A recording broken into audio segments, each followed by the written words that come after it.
These are notes on 5-3, the binomial distribution.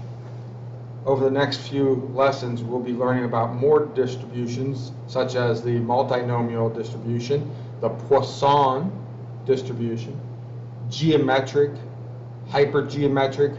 These different distributions have different categories or different things that make them make you choose how to solve the problems. For today, we're going to focus only on the binomial. A couple things about the binomial you can read as well as I. There has to be a fixed number of trials. So, for instance, if I'm flipping a coin 7 times, I'm doing this 7 times.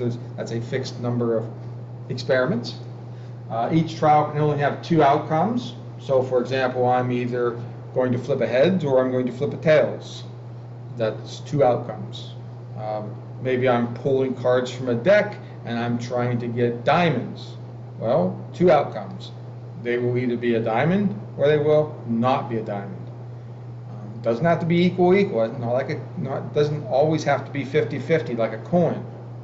Okay, but it has to be only 2 outcomes. The other thing it must be is independent.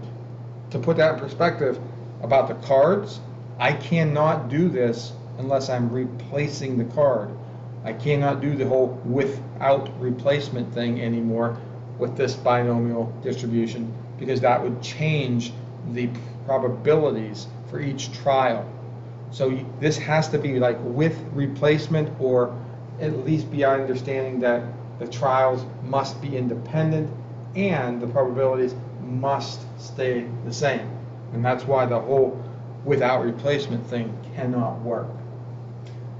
Anyway, we'll get to that. Let me show you a couple things. We start off with some different notation, some important values.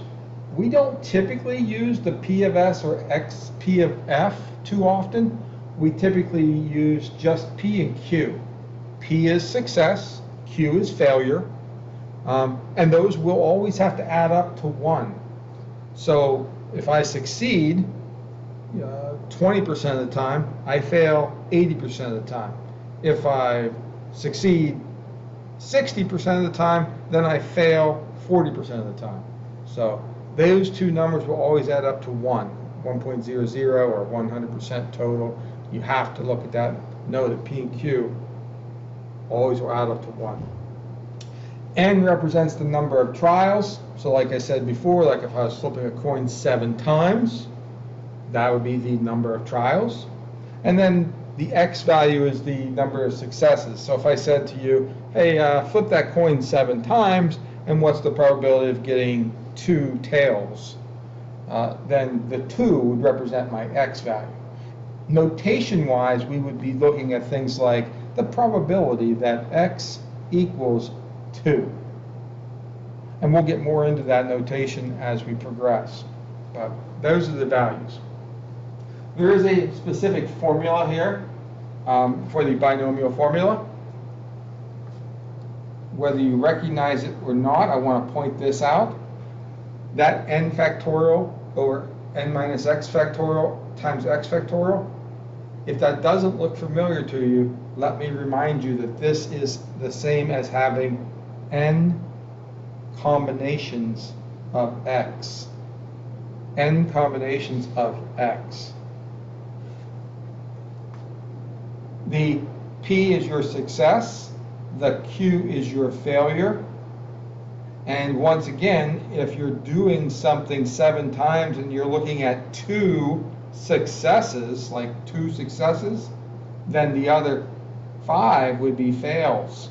So make sure we're looking at those numbers. So this would be like 7 choose 2, 7 flips of the coin, choose 2, probability of success for 2 successes, probability of failure for 5 failures. But we'll get to some exact examples here shortly. Just recognize that that is NCX. So, with that said, here's some problems. We'll start with one problem. We did this before, the coin toss for tossing 3 coins. find the probability of getting exactly 2 with tails on them. We did this the old way, and we would actually take this guy here and find the sample space. And this is not a hard sample space, but as they get harder and harder, I don't want to do this old method. So the sample space, we would simply count, hey, how many have 2 tails? 1, 2, 3. Oh, great. 3 have 2 tails in them out of 8 possibilities. There's my answer. But again, as this gets more difficult and challenging, who wants to sit there and spend time finding a sample space? So we use this binomial method. Flipping a coin, we're talking 3 coins. That tells me I have 3 trials. Yes, there's only 2 outcomes, heads or tails, no choices. They will always be independent of each other. There is no way one affects the next. And the probability of success, meaning tails in this case, is a half. So we will be able to do this using the binomial method, where we have NCX, or 3 choosing 2, 3 combinations of 2. Success represents 1/2, that's the probability, and we want 2 successes. The probability of getting heads actually is the same as the probability of getting tails, 1/2. So we got 2 successes, that's 1/2 to the second, and we have 1 failure, that is 1/2 to the first. From here, we go through the calculator and say 3 choose 2 is just 3. 1/2 squared is 1/4. And 1/2 to the first is 1/2. And these are all multiplication. Through the magic of multiplication, we get 3 8s. The same as if we did the old method. And you're done. Now, here's the beauty about binomial distributions with common success probabilities. They have created tables so you don't have as much work to do. So the idea would be this: if we do the same problem, right? N equals 3. Oops. And we talk about the probability of flipping a coin and getting tails as being success is 0.5, right? 1/2. And we said to you, find the probability of getting 2 successful tails. We could just look through 2. N is 3, X is 2, and we would come right over and find our answer where they crisscross. So cross the 2, down the 0.5, I get 0.375. That's the same as 3 8s. That is the decimal representation for the fraction 3 8s. So, old way, chart way, binomial method way, lots of ways to get the right answer. Show you a couple examples of other things. Here's one. They won't come right out and tell you sometimes. You'll have to read the problem. For example, this is 1 out of 5 for today's marriages being online, meeting online. That immediately tells me my success, P, is 0.2. 1 failed, 0.2. So no matter what else happens, we're always going to look straight down this column. Now I only copied this part of the chart because I see that it says 8 random selected, which means N equals 8. That's why I chose this particular chart. So now we can go ahead and start answering some questions. First question, part 1, part A. Probability of at least 1. Probability at least 1 online marriage. We have seen this in the past. At least always means 1 minus the probability of none. basically 1 minus the probability that x equals 0. There's that notation we want to work on. So I go to 0, come across to the 0.2. I get my answer at 0.168 for the probability of 0.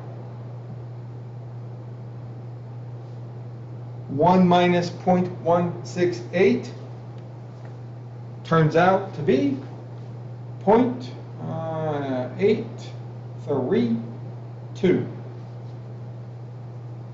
Part A, 0.832. You're done. Part B. We'll switch this up and go to blue. Part B. Now, probability that 2 or 3, I can't get both of those at the same time. And if you remember, if you can't do something at the same time, they are mutually exclusive events. The rule for probability of 2 mutually exclusive events says I just add them separately together. There is no overlap to worry about. So I would simply ask you to do the probability of 2 plus the probability of 3. Well, 2 would be this guy, 294. And the probability of 3, 147. If you add those two together, what do you got there? 0.441, I think. And you're done. That's part B.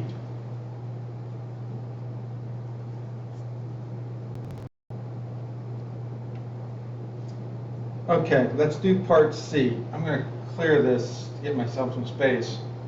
There we go. Part C in green. Again, 0.2 is still success. We're still dealing with the same chart. What is the probability that exactly 1? Well, I could do this on the chart very quickly, go exactly to 1, pop out 336, call it a day.